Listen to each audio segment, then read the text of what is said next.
Hello दोस्तों, यदि आप भी क्लास 11th का आज यानी 17 मार्च को बायोलॉजी का एनुअल यानी वार्षिक परीक्षा देने वाले हैं तो अभी की इस क्लास में क्लास 11th के लिए बायोलॉजी के हम लोग ओरिजिनल क्वेश्चन पेपर का ऑब्जेक्टिव और सब्जेक्टिव क्वेश्चन आंसर देखेंगे। तो आप लोग इस क्लास में अंत तक बने रहिएगा। ये क्लास 11th के लिए बायोलॉजी का ओरिजिनल क्वेश्चन पेपर है। अगर आपका एग्ज़ाम हो गया है तो आप लोग आंसर मिला लीजिए, और अगर आपका एग्ज़ाम नहीं हुआ है तो आप लोग ये सभी क्वेश्चन देख कर जाइए। ये बायोलॉजी का ओरिजिनल क्वेश्चन पेपर है 17 मार्च वार्षिक परीक्षा के लिए।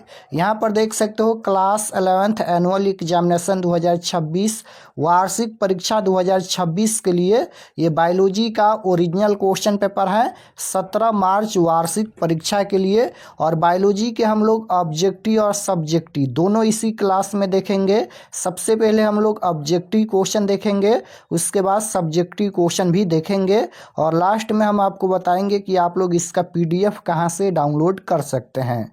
तो ये बायोलॉजी का क्वेश्चन पेपर है। बायोलॉजी का विषय कोड 119 रहेगा और पूर्णांक 70 रहेगा। 70 नंबर का एग्जाम होगा।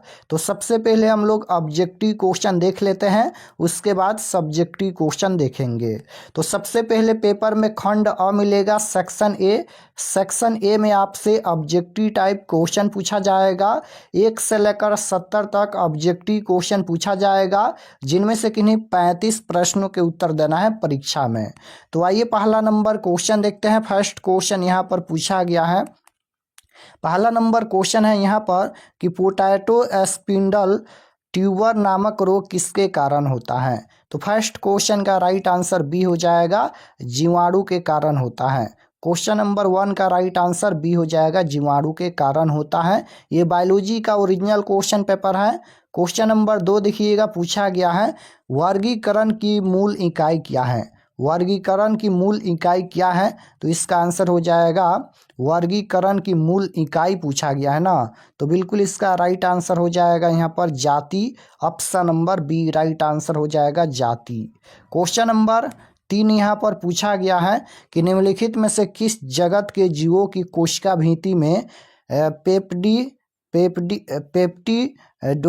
पेप्टिडोग्लाइकेल पाया जाता है। तो इसका राइट आंसर हो जाएगा मानेरा। Option number D right answer होगा। अगर आपका एग्जाम हो गया है तो आप लोग आंसर मिला लीजिए, और अगर आपका एग्जाम अभी नहीं हुआ है तो आप लोग ये सभी क्वेश्चन देख कर जाइए। ऑब्जेक्टिव सब्जेक्टिव दोनों हम बताएंगे।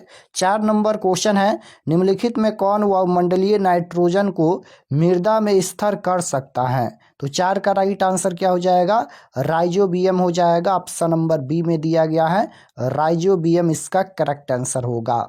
क्वेश्चन नंबर 5 यहाँ पर पूछा गया है, निम्नलिखित में किस पौधे में स्वधनी ऊतक नहीं होते हैं। तो ये हो जाएगा bryophyte. Option number C right answer हो जाएगा यहाँ पर ब्रायोफाइट। क्वेश्चन नंबर 6 यहाँ पर पूछा गया है। 6 नंबर क्वेश्चन है कि द्विव निषेचन निम्न में किसकी विशेषता है। तो द्विव निषेचन निम्न में से किसकी विशेषता है, तो ये हो जाएगा angiosperm. Option number C right answer होगा। क्वेश्चन नंबर 7 देखिएगा, यहाँ पर पूछा गया है निम्न में कौन अरीय सममित दर्शाता है। तो राइट आंसर क्या हो जाएगा, निम्न में कौन अरीय सममिति दर्शाता है। तो राइट आंसर हो जाएगा स्टारफिश। ऑप्शन नंबर बी में दिया गया है, राइट आंसर बी हो जाएगा स्टारफिश। क्वेश्चन नंबर 8 देखिएगा, यहाँ पर ये पूछा गया है कि जल संवहन तंत्र किस संघ में पाया जाता है। तो 8 का राइट आंसर बी हो जाएगा यहाँ पर echinodermata. Option number B right answer. Question number 9 देखिएगा, यहाँ पर पूछा गया है निम्नलिखित में किसमें यहाँ पर मेसोडर्म से उत्पन्न वास्तविक सीलोम होता है। तो 9 का right answer option number C हो जाएगा यहाँ पर एनेडीला इसका करेक्ट आंसर होगा। Option number C. Question number 10 देखिएगा, यहाँ पर पूछा गया है कि तने अथवा शाखा पर पत्तियों के विन्यस्त रहने के क्रम को क्या कहते हैं। तो राइट आंसर ए हो जाएगा पूर्ण विन्यास कहते हैं। क्वेश्चन नंबर 11 देखिएगा, यहाँ पर पूछा गया है कि निम्नलिखित में कौन खाद्य संचय के लिए रूपांतरित मूसला जड़ का उदाहरण है? तो राइट आंसर ये हो जाएगा गाजर, इसका करेक्ट आंसर होगा। क्वेश्चन नंबर 12 यहाँ पर पूछा गया है कि द्विबीजपत्री पौधे की पत्तियों में कैसा सिरा विन्यास पाया जाता है? तो 12 का राइट आंसर बी हो जाएगा यहाँ पर जालिका, इसका करेक्ट आंसर होगा। 13 नंबर क्वेश्चन यहाँ पर पूछा गया है कि जल परिवहन में सबसे प्रभावशाली जाइलम तत्व के प्रकार कौन है? तो राइट आंसर बी हो जाएगा वाहिकाय। क्वेश्चन नंबर 14 यहाँ पर पूछा गया है कि कार्क कैबियम का दूसरा नाम क्या है? कार्क कैबियम का दूसरा नाम पूछा गया है, तो ये हो जाएगा phellogen, option number B right answer होगा फेलोजन। क्वेश्चन नंबर 15 यहाँ पर पूछा गया है कि द्विबीजपत्री तने में निम्नलिखित में कौन संवाहक कैबियम की क्रिया से उत्पन्न होती है? तो right answer option number C हो जाएगा द्वितीयक जाइलम हो जाएगा, यानी यहाँ पर द्वितीयक जाइलम ऑप्शन नंबर सी में दिया गया है, option number C right answer. Question number 16 यहाँ पर पूछा गया है कि फ्लोएम में सहचर कोशिकाओं का मुख्य कार्य क्या है? तो राइट आंसर सी हो जाएगा यहाँ पर चालनी नलिका तत्वों की सहायता करना, तो option number C right answer. 17 number question देखिएगा, पूछा गया है निम्नलिखित में कौन संयोजी ऊतक मांसपेशियों को हड्डियों से जोड़ता है? तो right answer option number C हो जाएगा कंडरा। क्वेश्चन नंबर 18 यहाँ पर पूछा गया है निम्नलिखित में कौन उपकला ऊतक रक्त वाहिकाओं की आंतरिक परत बनाता है? तो राइट आंसर डी हो जाएगा सल्की उपकला, option number D right answer. Question number 19 देखिएगा, पूछा गया है कि केंचुए में गमन निम्न में किसकी सहायता से होता है? तो राइट आंसर हो जाएगा सूक, option number B. Question number 20 यहाँ पर पूछा गया है कि तिलचट्टे के शरीर किस भाग में जनन अंग होते हैं? तो राइट आंसर उदर हो जाएगा, option number C. Question number 21 पूछा गया है निम्नलिखित में कौन केवल पादप कोशिकाओं में मिलता है? तो निम्नलिखित में कौन केवल पादप कोशिकाओं में मिलता है? तो ये हो जाएगा लवक, option number C right answer. 22 number question देखिएगा, पूछा गया है गाल्जी काय का कार्य क्या है? तो राइट आंसर सी हो जाएगा रूपांतरण and packaging, option number C right answer. Question number 23 देखिएगा, पूछा गया है न्यूक्लियस का कार्य क्या है? तो right answer option number C हो जाएगा राइबोसोमल आरएनए संश्लेषण, option number C right answer. 24 देखिएगा, पूछा गया है कि निम्नलिखित में कौन द्विझिल्ली युक्त कोशिकांग है? तो right answer option number C हो जाएगा माइट्रोकांडिया, इसका करेक्ट आंसर होगा, ऑप्शन नंबर सी।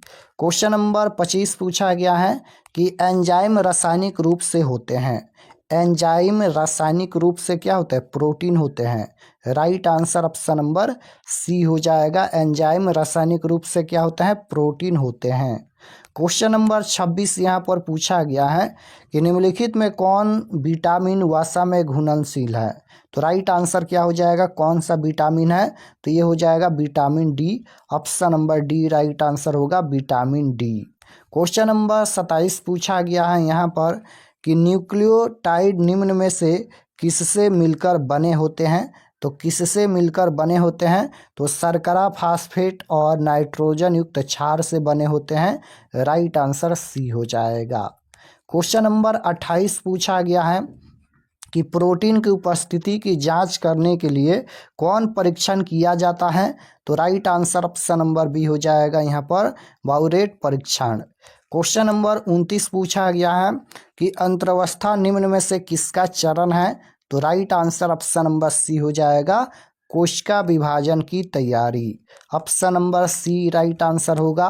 30 नंबर क्वेश्चन यहाँ पर पूछा गया है कि क्रॉसिंग ओवर अर्धसूत्री विभाजन के किस चरण में होती है? तो राइट आंसर हो जाएगा पैकेटिन, option number B right answer. 31 number question है यहाँ पर कि कोशिका का चक्र किस चरण में डीएनए की प्रकृति होती है? तो right answer option number D हो जाएगा एस चरण, option number D right answer. Question number 32 पूछा गया है कि प्रकाश संश्लेषण में युक्त प्रकाश संश्लेषण में मुक्त होने वाली ऑक्सीजन आती हैं। तो प्रकाश संश्लेषण में मुक्त होने वाली ऑक्सीजन आती हैं, राइट आंसर सी हो जाएगा, जल से आती हैं। क्वेश्चन नंबर 33 है यहाँ पर, ये 33 नंबर क्वेश्चन देखिएगा। यहाँ पर है प्रकाश संश्लेषण में लॉ ऑफ लिमिटिंग फैक्टर्स का नियम किस वैज्ञानिक ने दिया था, किस वैज्ञानिक ने दिया था। तो 33 का right answer option number A हो जाएगा, नोट कर लीजिएगा। क्वेश्चन नंबर 34 पूछा गया है, निम्नलिखित में से किसमें रुबिस्को एंजाइम भाग लेता है। तो राइट आंसर 34 नंबर का हो जाएगा ऑप्शन नंबर सी, केल्विन चक्र में CO2 स्थिरीकरण। तो option number C right answer. Question number 35 है यहाँ पर, हिल अभिक्रिया, यहाँ पर देखिए हिल अभिक्रिया क्लोरोप्लास्ट के किस भाग में होती है। तो राइट आंसर सी हो जाएगा, ग्राना इसका राइट आंसर होगा। तो 35 क्वेश्चन का ही उत्तर देना है परीक्षा में, हम 35 क्वेश्चन बता दिए हैं। चलिए इसका सब्जेक्टिव क्वेश्चन भी देख लेते हैं। तो यहाँ पर खंड अ के बाद खंड ब मिलेगा, सेक्शन बी। सेक्शन बी में आपसे सबसे पहले लघु उत्तरीय प्रश्न यानी शॉर्ट आंसर टाइप क्वेश्चन पूछा गया है। 1 से लेकर 20 तक लघु उत्तरीय प्रश्न है, इनमें से किन्हीं 10 प्रश्नों के उत्तर देना है परीक्षा में।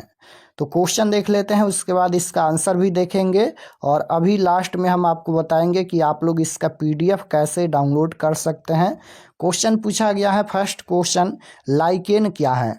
लाइकेन क्या है, इसका महत्व बताए। ब्रायोफाइट और टेरिडोफाइट के बीच 2 अंतर लिखिए। उसके बाद 3 नंबर क्वेश्चन है कि संघ कार्डेटा की मुख्य विशेषताएं लिखिए। पुष्पक्रम क्या है, इसके 2 प्रकार लिखिए। फ्लोएम के घटकों एवं कार्यों को लिखिए। उसके बाद 6 है कि शरीर में संयोजी ऊतक की क्या भूमिका है। 7 है यहाँ पर कि प्रोकैरियोटिक एंड यूकैरियोटिक कोशिका में 2 अंतर लिखे। उसके बाद है 8 नंबर यहाँ पर कि एक न्यूक्लियोटाइड के विभिन्न घटकों के नाम लिखे। उसके बाद है समसूत्री विभाजन की 4 अवस्थाएं क्या है। प्रकाश संश्लेषण में भाग लेने वाले वर्णकों के नाम लिखे। उसके बाद है यहाँ पर तो 10 क्वेश्चन का ही उत्तर देना है, 10 क्वेश्चन देखिए। उसके बाद ये 21 नंबर क्वेश्चन है, ये दीर्घ उत्तरीय प्रश्न है। दीर्घ उत्तरीय प्रश्न में 3 क्वेश्चन का उत्तर देना है। तो यहाँ पर ये 21 नंबर क्वेश्चन, ये दीर्घ उत्तरीय प्रश्न है। संघ आर्थ्रोपोडा की विशेषताएं लिखिए, उपयुक्त उदाहरण दीजिए। प्रकाश संश्लेषण की परिभाषा दीजिए, इसमें पूर्ण हरित की क्या भूमिका है। नेफ्रॉन क्या है, एक नेफ्रॉन की संरचना का चित्र सहित वर्णन करे। मानव नेत्र की बनावट तथा कार्यों का सचित्र वर्णन करे। तो इस तरह से क्वेश्चन पूछा गया है, इसका उत्तर यहाँ पर देख लीजिए। तो क्वेश्चन नंबर 1 पूछा गया था, लाइकेन क्या है, इसका महत्व बताए। तो इसका उत्तर यहाँ पर लिखा गया है। तो लाइकेन क्या है, लाइकेन कोई एक जीव नहीं बल्कि यह एक शैवाल और कवक के बीच एक अस्थायी सहजीवी संबंध है। इसमें शैवाल प्रकाश संश्लेषण द्वारा भोजन बनाता है, जबकि कवक उसे सुरक्षा, पानी और खनिज प्रदान करता है। लाइकेन के महत्व यहाँ पर लिखा गया है कि लाइकेन का महत्व क्या है। तो वायु प्रदूषण के संकेतक। लाइकेन वायु प्रदूषण विशेषकर सल्फर डाइऑक्साइड यानी SO2 के प्रति बहुत संवेदनशील होते हैं। जहां प्रदूषण अधिक होता है वहां लाइकेन नहीं उगते, इसलिए उन्हें प्राकृतिक प्रदूषण सूचक माना जाता है। उसके बाद मृदा निर्माण, ये नग्न चट्टानों पर उगकर उन्हें धीरे धीरे मिट्टी में बदलने की प्रक्रिया शुरू करते हैं। आर्थिक उपयोग, इनका उपयोग लिटमस पेपर बनाने, कुछ दवाइयों और मसालों के रूप में भी किया जाता है। उसके बाद ये 2 नंबर क्वेश्चन का उत्तर यहाँ पर लिखा गया है, देख लीजिए। ब्रायोफाइट और यहाँ पर टेरिफाइट में अंतर लिखना है, तो अंतर यहाँ पर लिखा गया है, देख लीजिए। उसके बाद ये 3 नंबर क्वेश्चन का उत्तर है, संघ कार्डेटा की मुख्य विशेषताएं क्या है। तो यहाँ पर लिखा गया है, इसका उत्तर देख लीजिए। उसके बाद ये 4 नंबर है, पुष्पक्रम क्या है, इसके 2 उदाहरण दीजिए।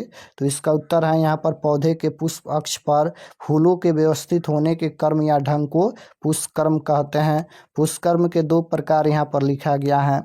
उसके बाद है फ्लोएम के घटकों एवं कार्यों के लिखे। तो फ्लोएम पौधों में पाए जाने वाला एक जटिल संवहनी ऊतक है। फ्लोएम के घटक, फ्लोएम मुख्य रूप से 4 प्रकार की कोशिकाओं से बना होता है। चालनी नलिकाएं, सह कोशिकाएं, फ्लोएम मृदुतक, उसके बाद है फ्लोएम रेसे, फ्लोएम के कार्य यहाँ पर लिखा गया है। भोजन का परिवहन, इसका मुख्य कार्य पत्तियों द्वारा तैयार कार्बनिक भोजन जैसे सुक्रोज को पौधे के अन्य भागों, जड़, तना, भंडारण अंगों तक पहुंचाना। भंडारण, फ्लोएम पैरेकाइमा भोजन और अन्य पदार्थों को संचित करने में मदद करता है। यांत्रिक सहायता, फ्लोएम रेसे पौधे को मजबूत प्रदान करते हैं। उसके बाद ये 6 नंबर क्वेश्चन का उत्तर है, शरीर में संयोजी ऊतक की क्या भूमिका है। ये क्वेश्चन पूछा गया था। तो संयोजी ऊतक शरीर में सबसे अधिक मात्रा में पाए जाने वाला ऊतक है। इसके मुख्य कार्य निम्नलिखित हैं, यहाँ पर लिखा गया है। उसके बाद ये 7 नंबर क्वेश्चन है, इन दोनों कोशिकाओं के बीच मुख्य अंतर यहाँ पर लिखा गया है, देख लीजिए। ये 7 नंबर का उत्तर है। उसके बाद ये 8 नंबर का उत्तर है, एक न्यूक्लियोटाइड के विभिन्न घटकों के नाम लिखे। तो इसका उत्तर यहाँ पर लिखा गया है। उसके बाद ये 9 नंबर है, समसूत्री विभाजन की 4 अवस्थाएं क्या हैं। तो इसका उत्तर यहाँ पर लिखा गया है, समसूत्री विभाजन के दौरान केंद्रक विभाजन की 4 मुख्य अवस्थाएं निम्नलिखित हैं, यहाँ पर देख लीजिए। उसके बाद ये 10 नंबर है, प्रकाश संश्लेषण में भाग लेने वाले वनकों के नाम लिखे। तो प्रकाश संश्लेषण की प्रक्रिया में मुख्य रूप से निम्नलिखित वनक भाग लेते हैं। क्लोरोफिल यहाँ पर ए है, ये बी है, और यहाँ पर कैरोटीनाइड। तो इस प्रकार से इसका उत्तर लिखना है। उसके बाद ये 21 नंबर क्वेश्चन है, ये दीर्घ उत्तरीय प्रश्न है, 3 क्वेश्चन का ही उत्तर देना है। तो इसका उत्तर यहाँ पर लिखा गया है, देख लीजिए। यहाँ पर ये उसी का उत्तर यहाँ पर है। उसके बाद ये 22 नंबर क्वेश्चन है, प्रकाश संश्लेषण की परिभाषा दीजिए, इसमें क्लोरोप्लास्ट हरित लौह की क्या भूमिका है। तो परिभाषा है, वह प्रक्रिया जिसके द्वारा हरे पौधे सूर्य के प्रकाश, क्लोरोफिल, कार्बन डाइऑक्साइड और जल की उपस्थिति में अपना भोजन ग्लूकोज बनाते हैं, प्रकाश संश्लेषण कहलाती हैं। प्रकाश संश्लेषण का सूत्र यहाँ पर लिखा गया है, देख लीजिए।